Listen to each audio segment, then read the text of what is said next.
Alors, tu as peur du mégalodon? Et ces créatures de la fosse des Mariannes sont encore plus terrifiantes.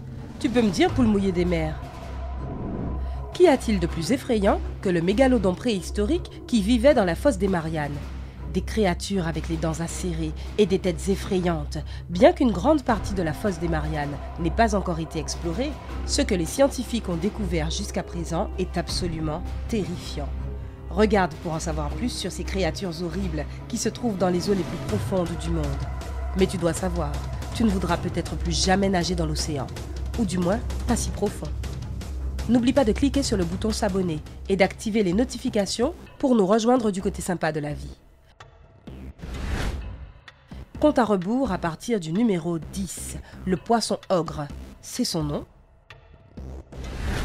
La fosse des Mariannes est une tranchée sous-marine d'une profondeur de 10 668 mètres, soit près de 11 km sous la surface de l'océan. Mais laissons tout ça où c'est.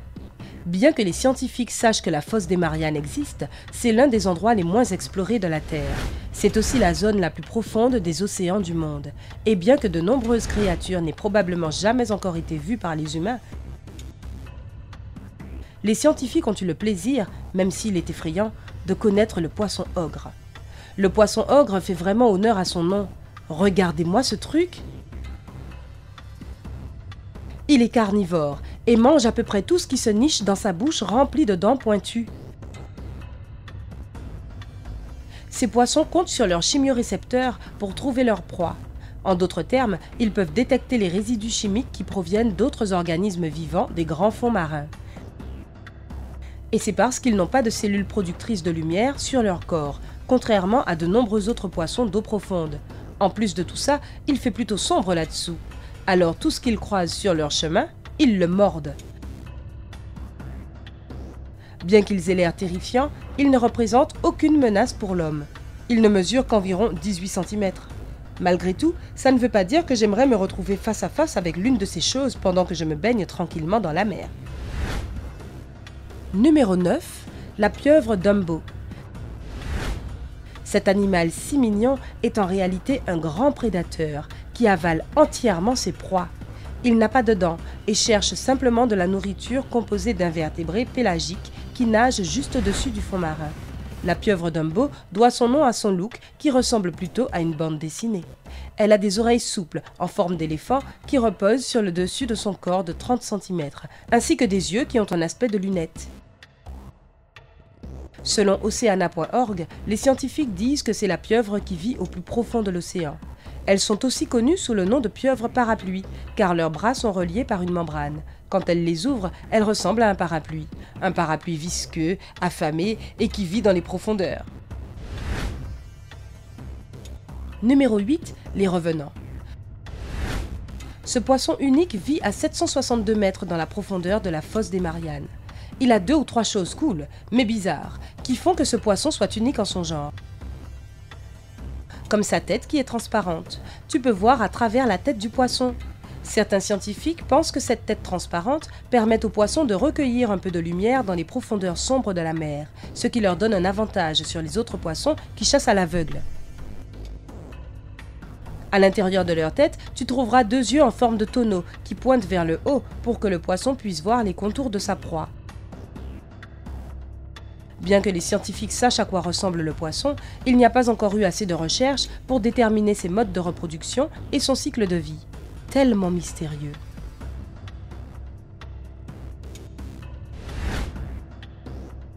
Numéro 7, les dragons des abysses. Cette créature ressemble plus à un poisson d'un film d'horreur qu'à un poisson des océans de la Terre.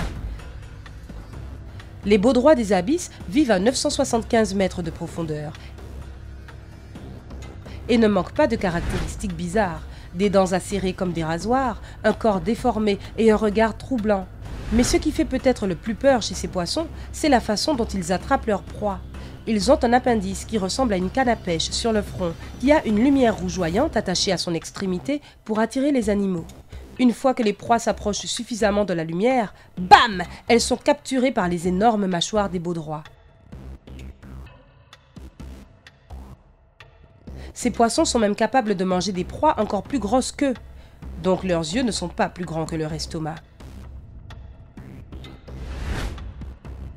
Numéro 6, le requin lutin.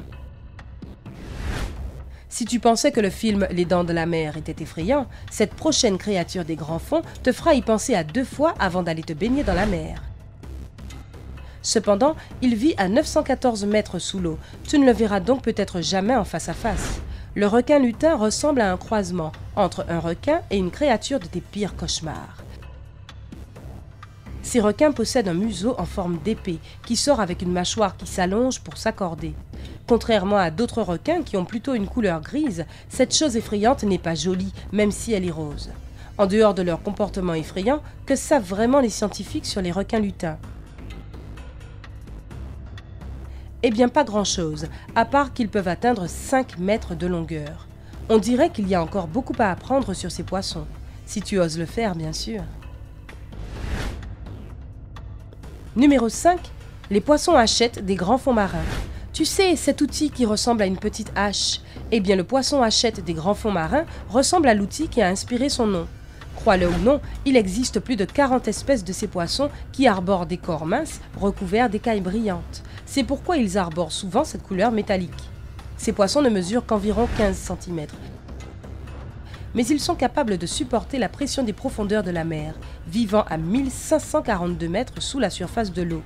Grâce à leur corps bioluminescent, ils brillent en fonction de la quantité de lumière qui parvient à pénétrer dans l'eau. Ce scintillement les aide à se camoufler et à déjouer les prédateurs qui s'approchent. Numéro 4, le ver zombie. Waouh, il y a des zombies dans l'océan? Pas tout à fait. Le ver zombie n'est pas un mort-vivant des grands fonds marins. Il est bien vivant.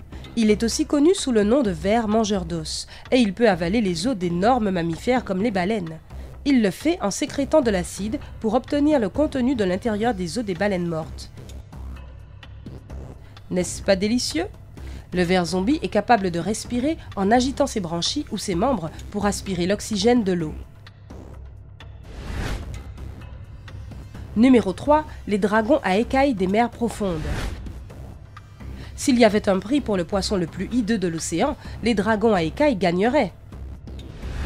Avec une peau visqueuse, sans écailles, des énormes dents et un visage que seule une mère peut aimer, ce mauvais garçon de la mer n'a rien à envier à personne.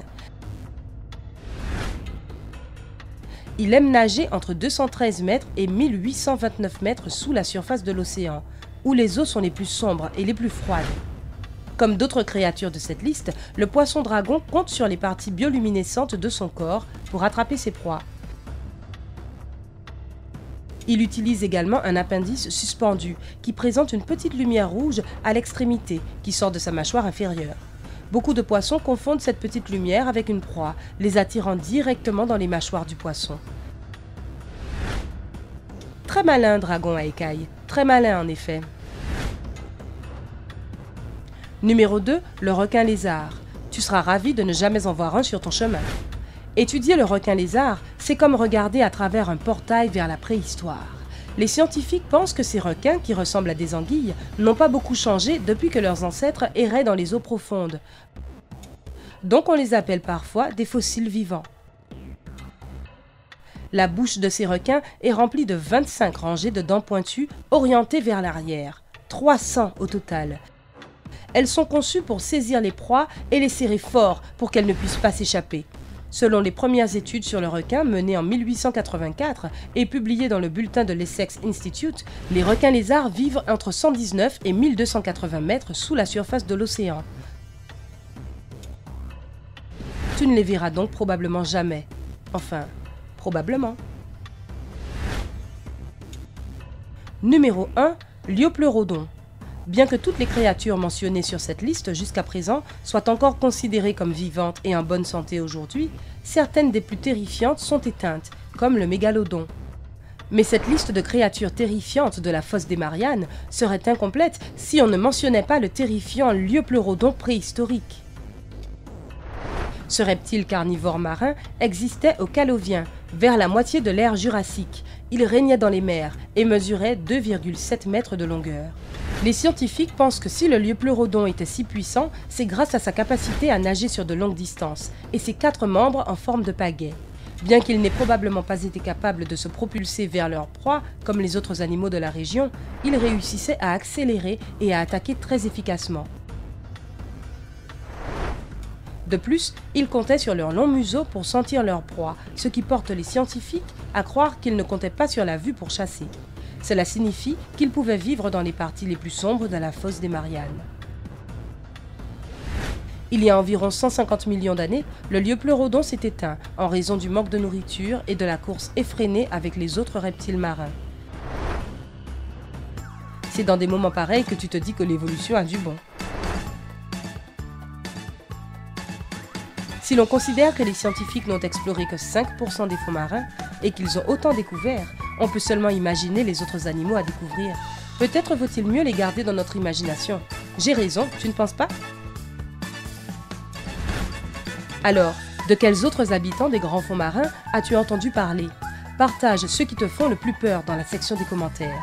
N'oublie pas de donner un j'aime à cette vidéo, de la partager avec tes amis et de cliquer sur s'abonner. Reste du côté sympathique.